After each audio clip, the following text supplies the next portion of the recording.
Dear students, good morning. स्वागत है आपका हमारे YouTube channel SCS video point पर।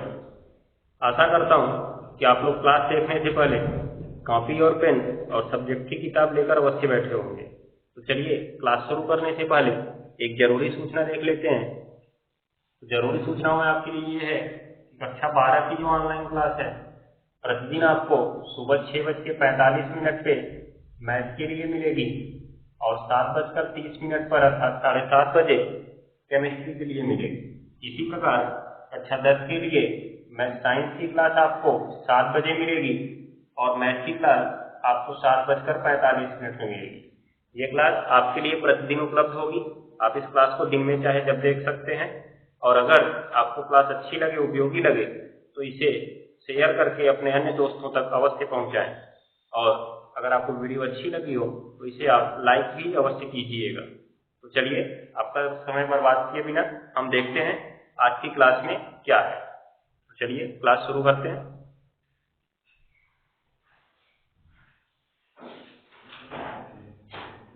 अब हेडिंग लिखो, दो फलनों के, या ऐसे लिखना, फलनों के योग, फलनों के योग या अंतर का अवकलज, या अंतर का अवकलज, फलनों के योग या अंतर का अवकलज। हो गया ना? ऐसे देख सकते हो, जैसे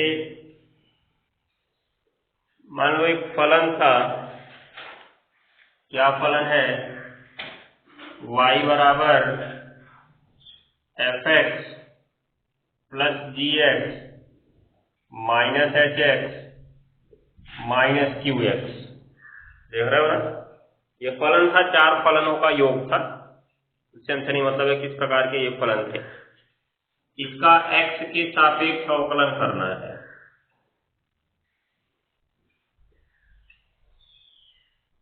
तो पहले तो इधर ddx ऑफ y लगाओगे और इधर ddx ऑफ पूरे पे एक साथ लगाओगे, fx plus gx minus hx और माइनस क्या, qx। ठीक है? उसके बाद इस ddx को इन सभी पे अलग अलग लगा दोगे, मतलब जितने पद जुड़े हुए हैं चाहे जितने पद घटे हुए हैं सबका अलग अलग क्या कर दो, अवकलन कर दो। तो ddx ऑफ एक बार fx, ddx ऑफ एक बार gx माइनस ddx ऑफ एक बार hx और माइनस ddx ऑफ एक बार qx। दिख रहा है ना? ये प्रकार से कर लेंगे हम। हो जाएगा? तो नोट करो इसको।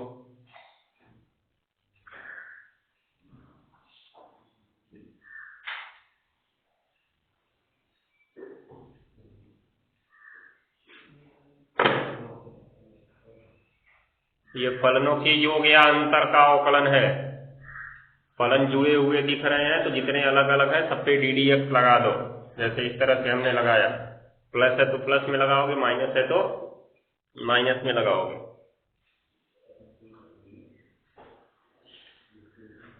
अब नीचे अगला नंबर हेडिंग लिखो, दो फलनों के गुणनफल का अवकल गुणांक। दो फलनों के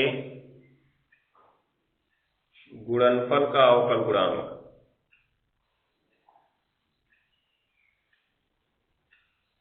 दो फलनों के गुणनफल का अवकल गुणांक।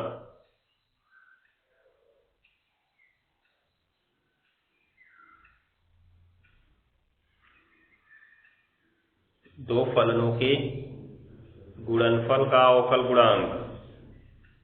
यानी इसको ध्यान से देखो क्या होगा। अब उसका भी प्लस माइनस की तरह हो जाना चाहिए जी। जैसे कहने का मतलब, यदि y बराबर क्या है, फर्स्ट फलन इंटू सेकेंड फलन, मतलब दो फलन गुणा में दिख रहे हैं हमको।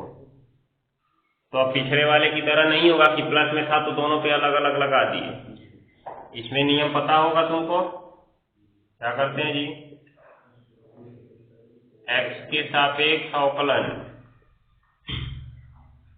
इसको लिखते हैं dy dx बराबर फर्स्ट फलन को रखो ddx ऑफ सेकेंड फलन का, मतलब पहले फलन को जैसा है वैसे उतार दो, किस पे ddx लगाओ, सेकेंड फलन पे, फिर सेकेंड फलन को वैसे ही रख दो, किस पे ddx लगाओ, फर्स्ट फलन पे। ठीक है ना, ये हमारा फॉर्मूला हो गया, नोट कर लो।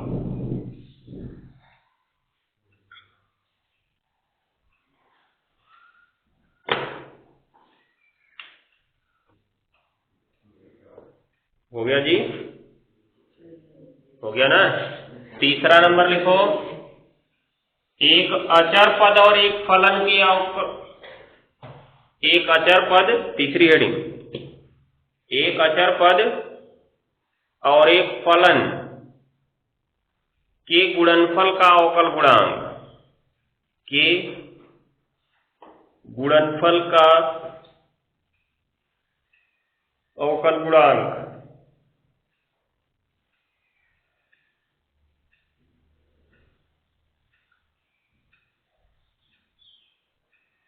के गुणनफल का अवकल गुणांक। हो गया ना।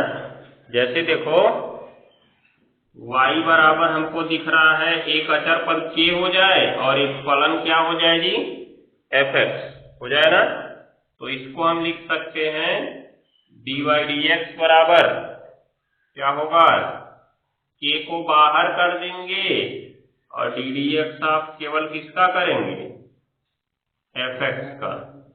मतलब अगर अचर पद किसी फलन के साथ गुणा में है तो अचर पद को बाहर कर देंगे।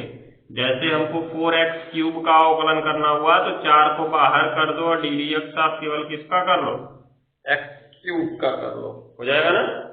तो छाप लो फटाक से।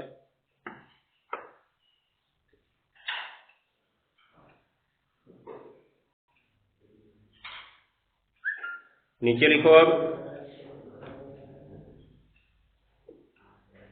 दो फलनों के भागफल का अवकल गुणांक, दो फलनों के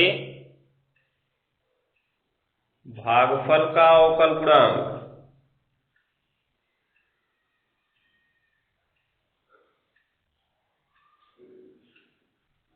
दो फलनों के भागफल का अवकल गुणांक।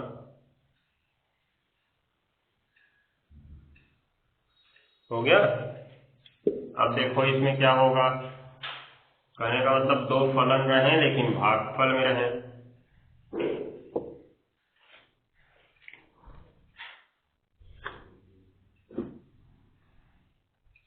देखो y बराबर रहे fx अपॉन gx, अर्थात अंश बटे क्या जी, हर। तो देखो dy dx का सूत्र क्या बनेगा, हर को रखना ddx ऑफ किसका, अंश का, माइनस अंश को रख देना ddx ऑफ किसका, हर का, और नीचे किसका स्क्वायर, हर का स्क्वायर। ये सूत्र है, नोट कर लो। साधारण फॉर्मूले खत्म। अब हम लोग आते हैं निहित फलन पे।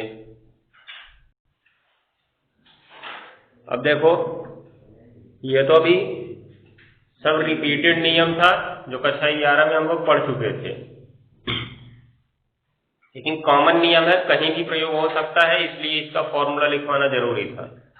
अब यहाँ पर हमको शुरू करना है निहित फलनों का अवकलन। शायद ये भी 11 में पढ़ लिए थे, निहित फलनों का अवकलन।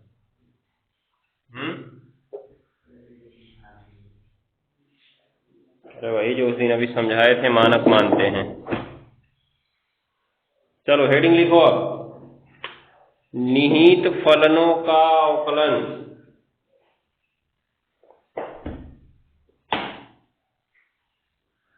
निहित फलनों का अवकलन।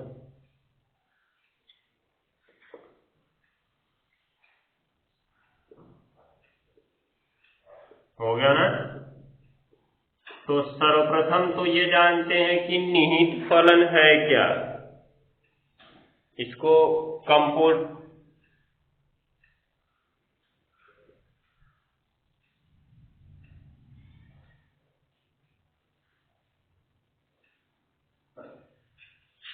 सही इसके लिए है कंपोसाइट।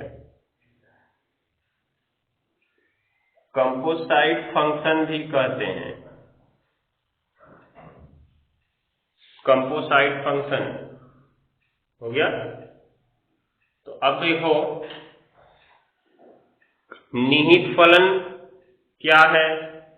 अभी हमने जो 18 फलन अपने पढ़े उन सब में y बराबर c था, या y बराबर x की पावर n रहेगा, या y बराबर sin x था, या y बराबर cos x था, या y बराबर tan x था। कुछ इसी प्रकार के फलन का अवकलन पढ़ा जो 18 फॉर्मूला हम पढ़े। अब इसमें सब में चर पद क्या है, चर पद सब में अचर पद वाले को छोड़ा जाए तो सब में चर पद क्या दिख रहा है, x दिख रहा है ना। तो चर पद x है, चर पद x के स्थान पर कोई दूसरा फलन जैसे x प्लस 5 रख दिया जाए। क्या रख दिया जाए जी, x प्लस 5। अब वो x प्लस 5 ही नहीं, कुछ भी हो सकता है, बस किसके स्थान पे, x के स्थान पे। तो हमें निहित फलन प्राप्त हो जाएगा। मतलब अब सवाल हमको कैसे मिलेंगे, y बराबर sin x का अवकलन हमसे पूछेगा, एग्जाम में 4 नंबर में दे देगा y बराबर sin x का अवकलन बताओ कितना होगा, नहीं, सवाल को कठिन बनाएगा। मतलब y बराबर ये sin तो बाहर लिखेगा, परंतु x को हटा के उसकी जगह पे कोई दूसरा फलन क्या रख देगा, x प्लस 5 रख देगा। तो अब हम कंफ्यूजन में आ गए। क्या कंफ्यूजन में आ गए कि अब करें क्या इसको, क्योंकि हम तो अवकलन किसका जानते हैं, sin x का, तो इसका कैसे करें। यही है निहित फलन। क्या है, निहित फलन। मतलब एक फलन के अंदर दूसरा फलन, एक फलन के अंदर दूसरा फलन। माने तो यहां पे होना चाहिए था साइन के बाद तो x होना चाहिए था, लेकिन उस x के स्थान पे एक दूसरा फलन क्या आ गया, x प्लस 5 आ गया, आया। फिर y के स्थान पे यहाँ पे cos x प्लस 5 रख दो, y बराबर tan x प्लस 5 रख दो। ये सारे के सारे निहित फलन है। क्या है, निहित फलन। माने तो एक फलन के अंदर दूसरा फलन हो जाएगा। तो इनका अवकलन करने के लिए हम क्या करते हैं, पहले यही खोजते हैं कि x के स्थान पर रखा क्या गया था। मान लो अब ये हमने तो तुमको यहाँ पे बता के रखा ना कि x के स्थान पे हमने x प्लस 5 रखा है, लेकिन सवाल तो तुमको डायरेक्ट ये दे देगा। तो तुमको यही खोजना होगा कि x के स्थान पे रखा क्या गया है, हो जाएगा। जैसे y बराबर साइन x प्लस 5 है ना, तो तुमने इस तरह का किसका अवकलन पढ़ रखा है, साइन के आगे x का तुमने अवकलन पढ़ रखा है ना, और ये साइन के आगे क्या दिख रहा है, x प्लस 5। इसके तुलना करा लोगे तो x की जगह पे क्या दिख रहा है तुम्हें, x प्लस 5 दिख रहा है ना। तो वही तुम्हारा हो गया निहित फलन, हो गया। तो निहित फलनों का अवकलन करने के लिए क्या करते हैं, सबसे पहले जो फलन दिया गया होता है उसकी उसके संगत मानक सूत्र से तुलना करा लेते हैं, संगत मानक सूत्र से तुलना करा लेते हैं। फिर पता कर लेते हैं कि चर x के स्थान पे दिख क्या रहा है, और जो दिखता है उसी को हम मानक मान लेते हैं। क्या मानते हैं, मानक। मानक मानने के बाद इसका अवकलन अब सूत्र की तरह कर देते हैं। जैसे अगर हम इसको x मान लें तो sin x का अवकलन क्या होगा, cos x। तो इसका अवकलन हम लिख देंगे cos, अब माने थे x न, जब माने थे तब sin x का cos x हुआ, लेकिन वो वास्तव में x तो था नहीं, x के स्थान पे क्या था, x प्लस 5 था। तो हम भी cos क्या रखेंगे, यहाँ पे x प्लस 5 रखेंगे, और लेकिन तुरंत DDX ऑफ मानक किसको माने थे हम, x प्लस 5 को, तो DDX ऑफ एक बार x प्लस 5 भी करना पड़ेगा। कहने का मतलब जो x के स्थान पे दिखता है उसको मानक मान के इसका सूत्र की तरफ अवकलन कर लोगे। उसके बाद जिसको मानक माने हो उसके तुरंत बाद गुणा का चिन्ह लगा के उसका अवकलन कर दो। ये प्रक्रिया तब तक करते जाओ जब तक कि मानक सूत्र न मिल जाए। जब तक कि मानक सूत्र था तो 18 सूत्रों में से कोई एक सूत्र न मिल जाए। हो जाएगा? शुरू करो।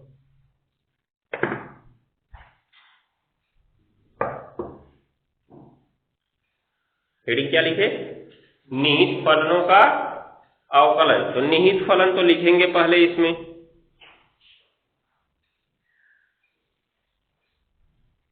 जब किसी एक फलन के अंदर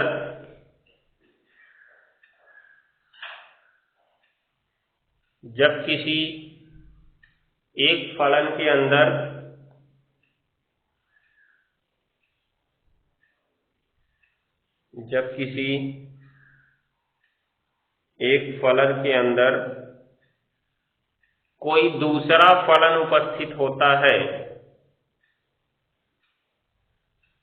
कोई दूसरा फलन उपस्थित होता है,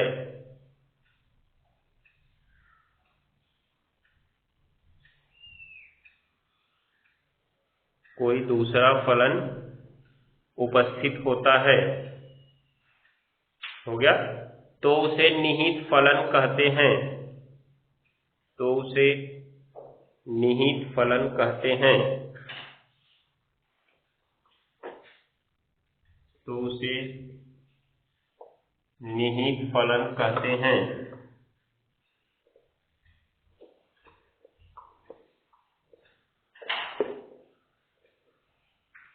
हो गया ना? जैसे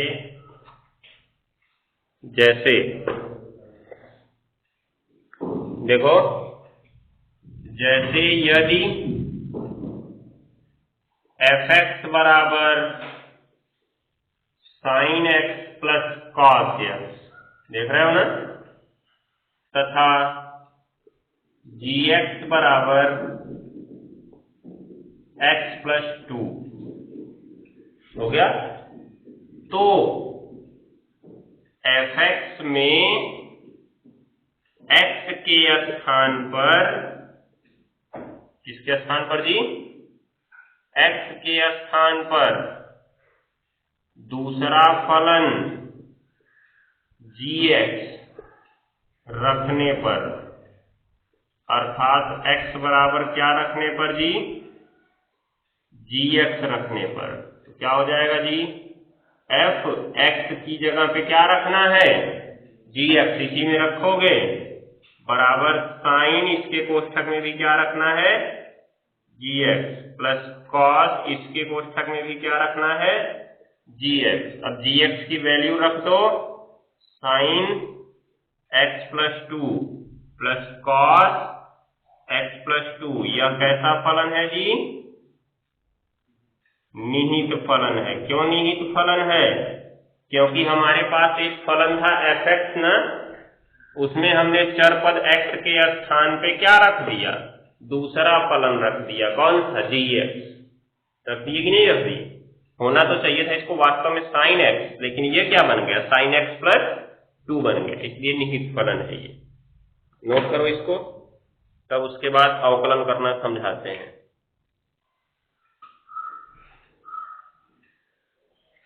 अब इसके नीचे लिखो, इस प्रकार के फलनों का अवकलन करने के लिए, इस प्रकार के फलनों का अवकलन करने के लिए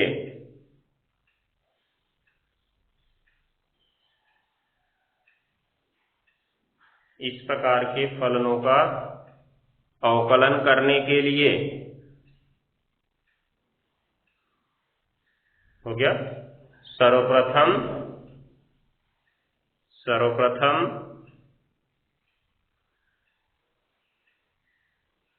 दिए गए फलन की तुलना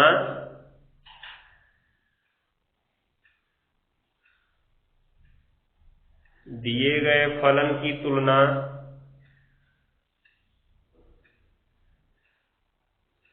हो गया पीछे उपस्थित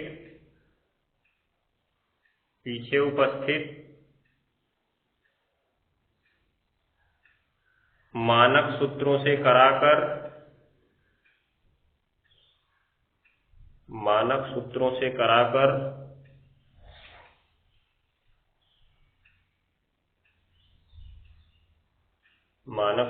से कराकर हो गया यह ज्ञात करते हैं कि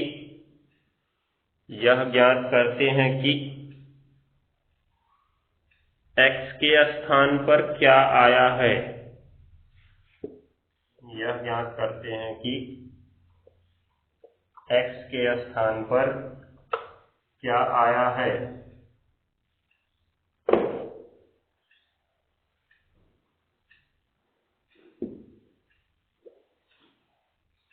हो गया x के स्थान पर क्या आया है। फिर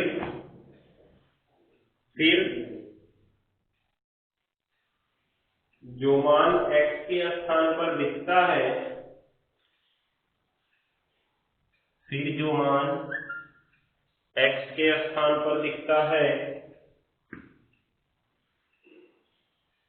हो गया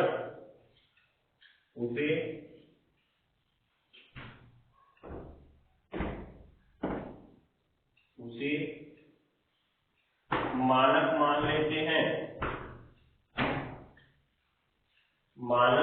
लेते हैं तथा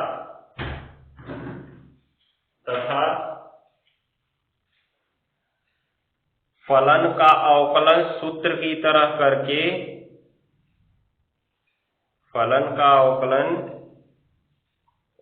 की तरह करके x के स्थान पर उस मान को रख देते हैं। फलन का अवकलन सूत्र की तरह करके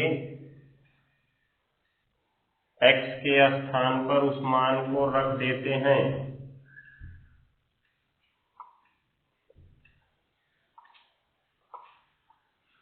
x के स्थान पर उस मान को रख देते हैं। हो गया आगे पैराग्राफ चेंज करके लिखो। और उसके तुरंत बाद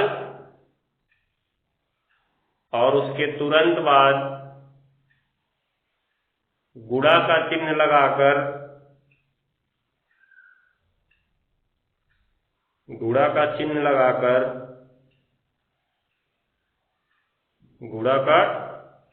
चिन्ह लगाकर हो गया गुणा का चिन्ह लगाकर हो गया उस फलन का अवकलन कर देते हैं जिसे मानक माने होते हैं। उस फलन का अवकलन कर देते हैं जिसे मानक माने होते हैं। उस फलन का अवकलन कर देते हैं जिसे मानक माने होते हैं।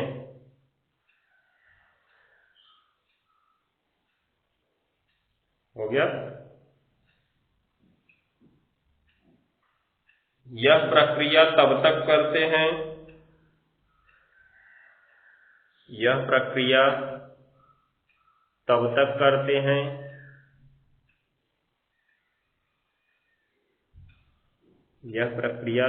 करते हैं जब तक कि सूत्र की प्राप्ति न हो जाए। जब तक कि सूत्र की प्राप्ति न हो जाए।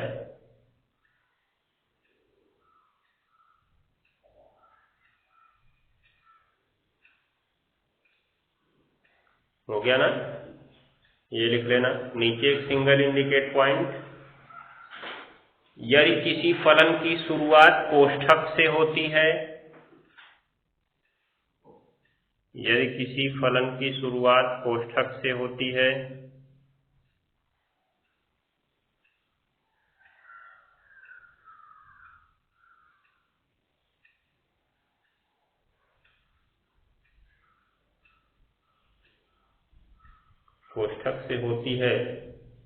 हो गया, और उसके ऊपर घात लगी होती है,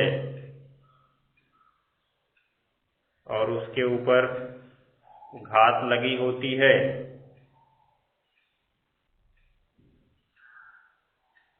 और उसके ऊपर घात लगी होती है, तो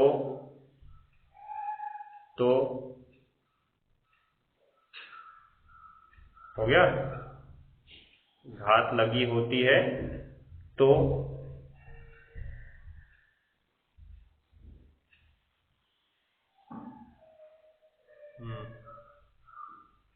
उसकी तुलना x की पावर n से कराकर, तो उसकी तुलना x की पावर n से कराकर उसका अवकलन घात की तरह करते हैं। उसका अवकलन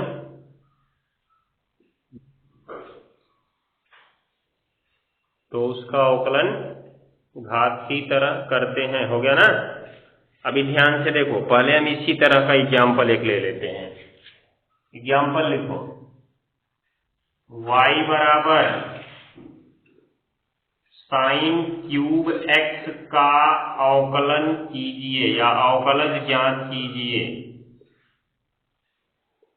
अवकलज ज्ञात कीजिए।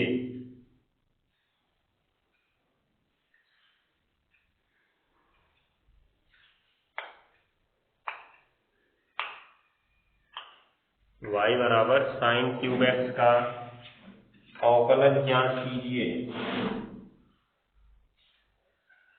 हो गया ना। अभी देख रहे होगे तुम, शुरुआत तो इसमें हमको साइन से दिख रही है, लेकिन उसके ऊपर कितनी घात लगी हुई है?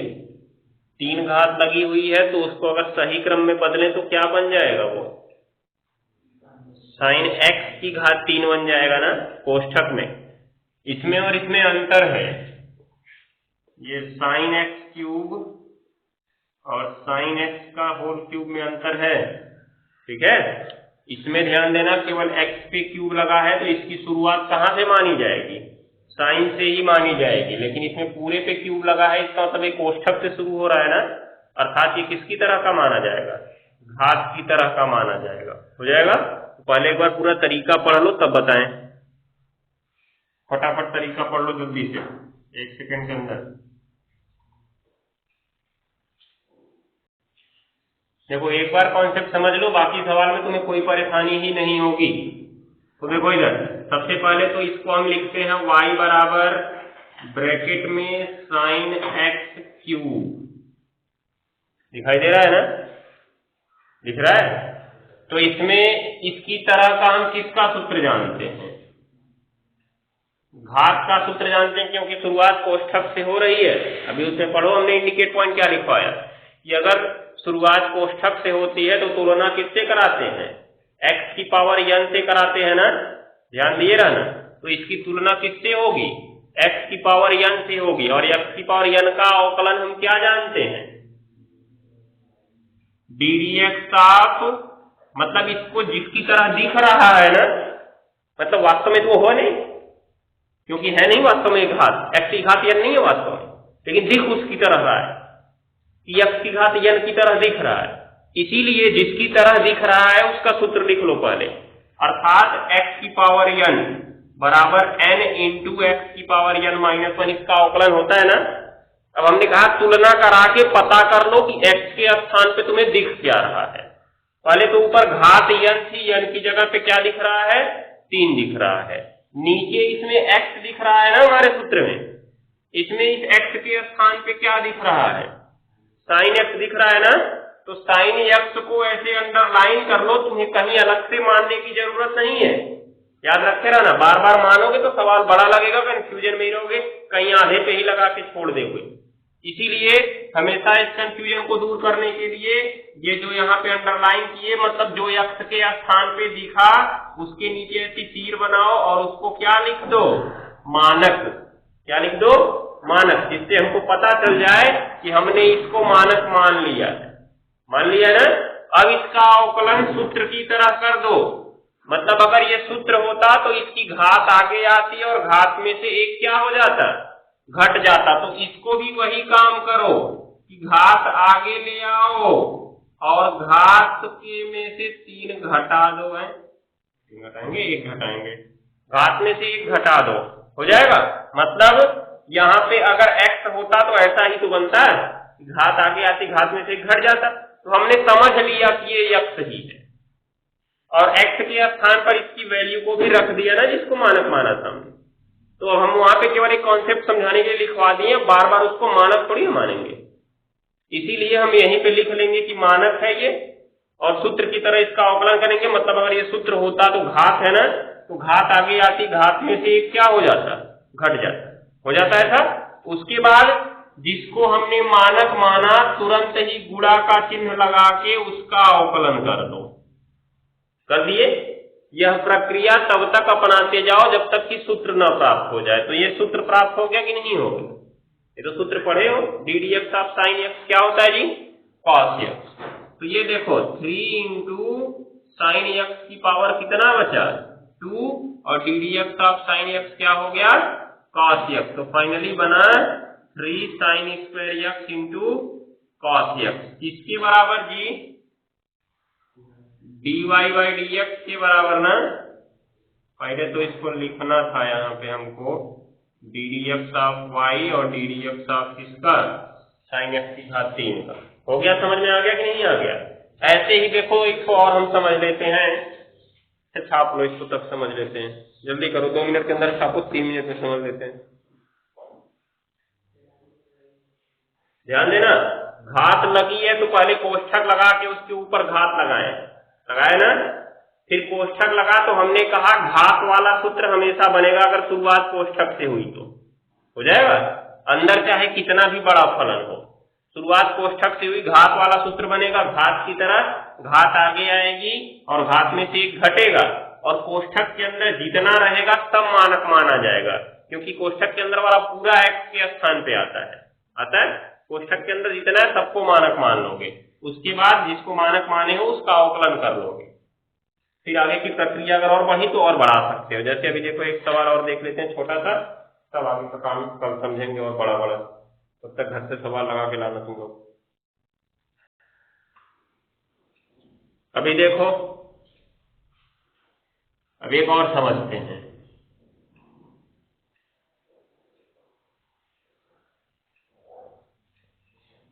ध्यान से देखना, y बराबर इस बार फलन दिया log sine x plus cos x।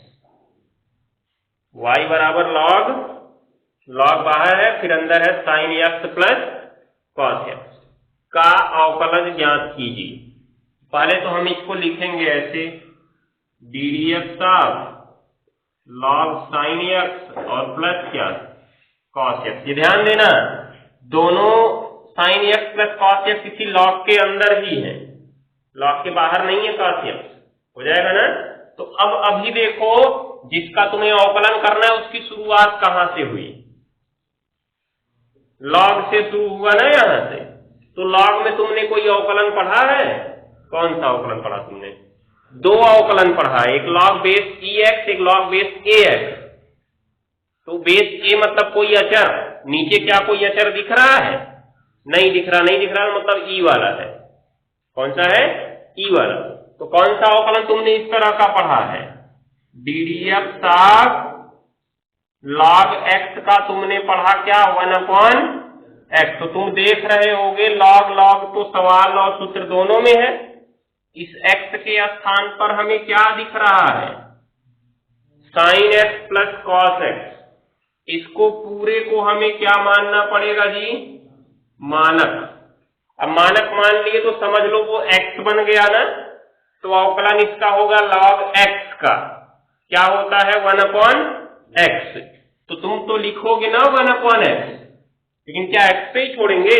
नहीं, उस एक्स की वैल्यू रखेंगे ना जिसको मानक माने थे, इसको मानक माने थे sign x plus cos x को, अर्थात अवकलन इसका सूत्र की तरह ही हो गया। जैसे log x अगर होता तो 1/x होता, इसी प्रकार log sin x plus cos x है तो 1/sin x plus cos x हो गया। प्रोसेस तो पूरा वही है, हो गया ना।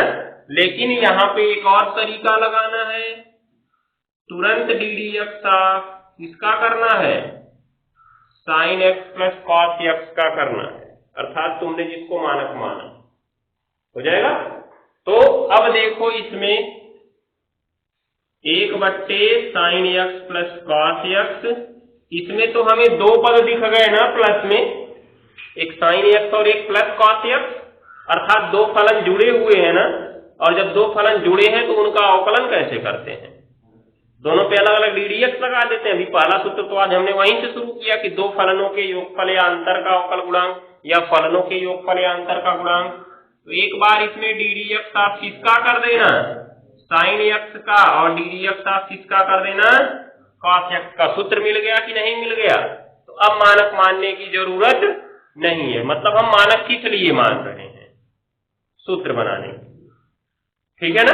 तो क्या होगा इसमें 1/sin x plus cos x, और इसमें sin x का अवकलन cos x का अवकलन जी माइनस sin x, इसलिए याद रखते रहना। तो फाइनली आंसर क्या बन गया, ऊपर बना cos x minus sin x और नीचे बना sin x प्लस क्या cos x। ये हमारा आंसर हो गया, हो जाएगा। इस तरह से सवाल लगेगा।